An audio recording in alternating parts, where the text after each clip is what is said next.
E aí, minha gente, eu sou Vivian Amorim e tá começando mais um programa Arena Uninasal.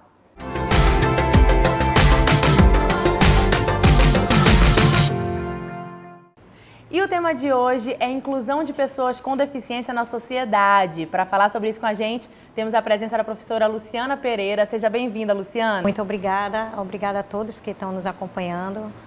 É uma grande satisfação estar aqui contribuindo com essa temática. A gente que agradece. E a professora Fernanda Pessoa, que está aqui também para dar aquela dica na redação. Seja bem-vinda, Fernanda. Muito obrigada, é um prazer. Vamos lá, professora, começar então falando qual é a real necessidade desse termo inclusão.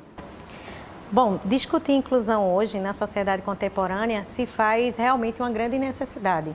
Falar de inclusão requer falar, repensar e refletir sobre princípios democráticos, né? Ou seja, sobre democracia, sobre cidadania, e requer ainda estar imbuído de respeito, de empatia e, sobretudo, não vir se despir de aspectos discriminatórios que remetem a situações, a pensamentos que acabam rotulando as pessoas. Então, se despir de aspectos discriminatórios, tratar esse tema com todo o respeito e com todo o carinho necessário, mas sem aquele sentimentalismo. Então, falar de inclusão hoje é necessário fazer essa chamada que os sentimentalismos, eles são bem dispensáveis, pois a inclusão social e, sobretudo, a inclusão da pessoa portadora de necessidades especiais, que, na verdade, a gente nem utiliza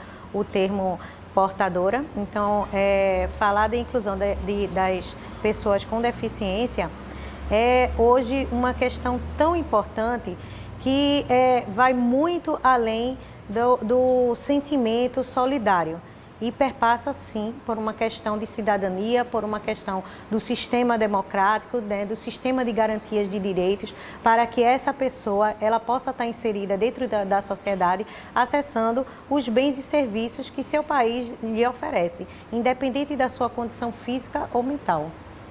Falando em direito, quais seriam as leis que abordam esse tema?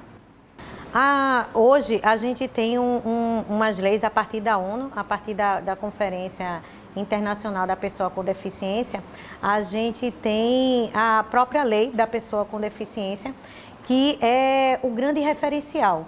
Que a partir da nossa Constituição Cidadã, à luz da Constituição Cidadã, ela vem garantindo esse processo de discussão a partir de uma política pública, ou seja, independente de governo, independente de gestões, ela vai estar sendo lá garantida. Então, a lei da pessoa com deficiência hoje é o grande referencial.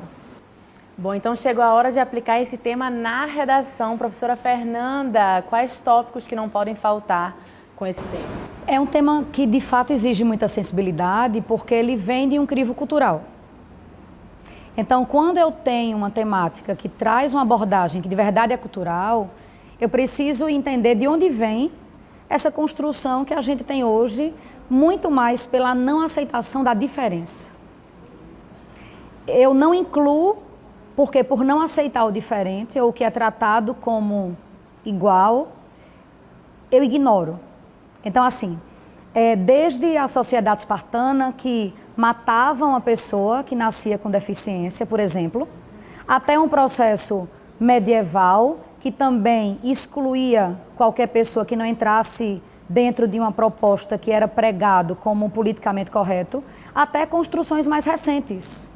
Então, eu noto a exclusão, porque eu noto a não aceitação do que é diferente, como se houvesse uma obrigação social nisso. Trazendo para a redação, recentemente a gente teve uma temática que foi a questão da educação para pessoas surdas. É o processo de educação para surdo no Brasil. Foi um tema de redação em 2017. E as pessoas não tinham noção de que Libras, por exemplo, é a segunda língua oficial do país. A linguagem brasileira de sinais, ela é a segunda língua oficial do país. E quem é que estuda Libras ou ensina Libras, por exemplo? É interessante que, dentro de uma análise de repertório sociocultural, eu tenho que perceber se a temática aborda a inclusão da pessoa com deficiência como um todo e aí eu não vou poder focar num tipo de deficiência, ou se a temática já direciona para algum tipo específico de deficiência. Mas eu teria vários contextos para colocar. Por exemplo, Victor Hugo, quando escreve sobre o personagem Corcunda de Notre Dame, ele fala a ideia dele, na verdade, era tentar não deixar que destruíssem Notre Dame em Paris, à época. Então ele constrói um personagem que, para fugir de qualquer tipo de perseguição, porque ele era diferente, ele morava no sino da igreja. Então, isso fica muito sério, muito latente. Eu posso trazer para uma discussão, porque eu brinco com essa análise dos séculos e de como nós nos comportamos hoje em relação a questões que vêm sendo discutidas durante tanto tempo. Aqui no Brasil, especificamente, em 1881, Machado de Assis publica uma obra muito conhecida por todo mundo, abrindo o realismo, que é Memórias Póstumas, Brás Cubas. Então ele começa dizendo que ele faz questão de dizer que ele é um defunto autor. Ou seja, ele já morreu e por já ter morrido, ele vai ter coragem de discutir sobre todas as questões sociais sem ser julgado por isso.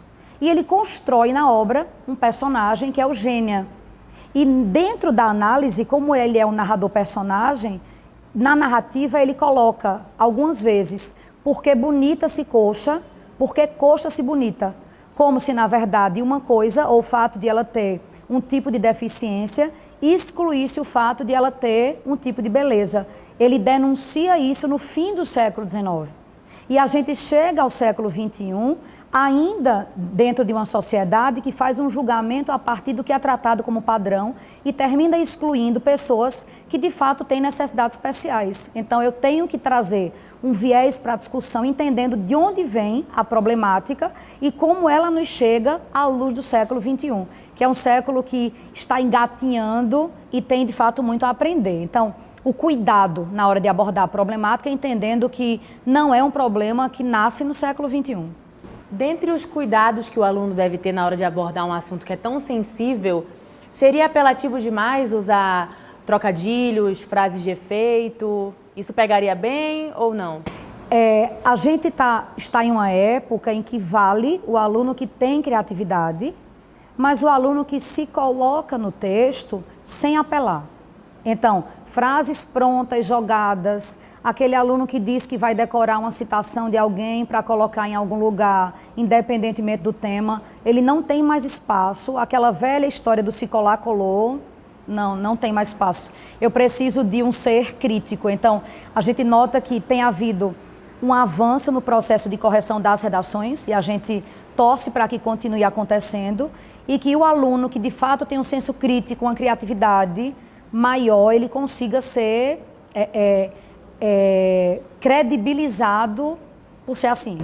Então agora já chega aquele momento que vocês tanto esperam, que é o momento redação nota 1000. Vamos lá, professora. A gente tem que entender muito o fato de a redação do século XXI, a redação do Enem, é uma redação em que o aluno precisa ser um agente do século. Então, não adianta ele ficar em cima do muro. A importância da leitura, a importância da capacidade crítica. Então, aproveita algum tipo de final de semana, recesso, feriado, pega alguma coisa para ampliar o repertório sociocultural. E uma coisa muito interessante, o pessoal que está em casa. Eu digo aos meus alunos que é massa quando vocês separam um caderninho para redação. É o caderninho da redação, porque você está ali na sua aula de história, e você ouve algo importante sobre alguma sociedade que você quer associar ao que está acontecendo hoje. Então, você separa, por exemplo, um tema, pessoa com deficiência. Então, tudo que você ouvir em várias aulas, você anota ali no rascunho e em casa passa para o seu caderninho de redação. E ele vai permitir ampliar essa questão do repertório sociocultural e dar uma maior segurança para a hora do grande final, para a hora em que, de fato, está valendo. Então, é um checkmate. Eu acho que ele tem que entender que ele tem que ter mais cuidado para escrever. A gente está numa época em que, de verdade, o aluno tem que saber escrever. Não existe mais espaço para aquele menino que acha que vai brincar do se colar, colou. Ele tem que saber escrever. E a Uninasal é a favor da inclusão e acredita que o bullying deve ser combatido por todos. Pensando nisso, criou uma campanha. Quer saber mais? É só clicar aqui no site que aparece para vocês. Muito obrigada, professora Luciana Pereira, por todos os esclarecimentos. Obrigada, Fernanda, também. Eu que agradeço. Semana que vem estaremos aqui de novo. E a gente aguarda você.